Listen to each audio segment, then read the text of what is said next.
And that's the thing, is that Overland is just an amazing adventure ride.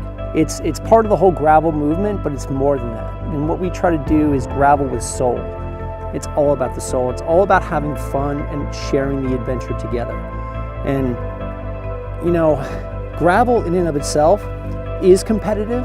It's a form of bike racing for sure, and this is a race by all means, but it's more of a shared adventure. My plan is just to go down swinging because it's been a roller coaster of up and downs this year.